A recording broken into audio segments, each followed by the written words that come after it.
শ্রী হরিবংশ। রাধে রাধে।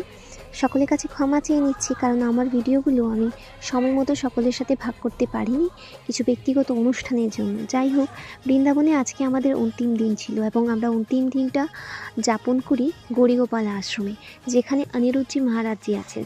ওনার কৃতিত্বের কথা উনি যেভাবে মানুষের জন্য করছেন সেটা আমরা সকলেই জানি।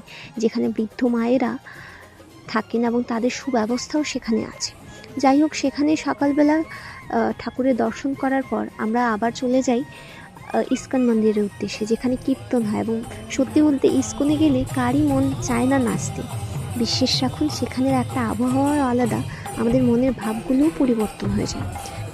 তারপর আমি আবারও চলে আসি গৌরীগোপাল আশ্রমে, কারণ মহারাজজি তখন ছিলেন এবং সেই কীর্তনের সময় সকলেই মনের আনন্দে নাচছিল।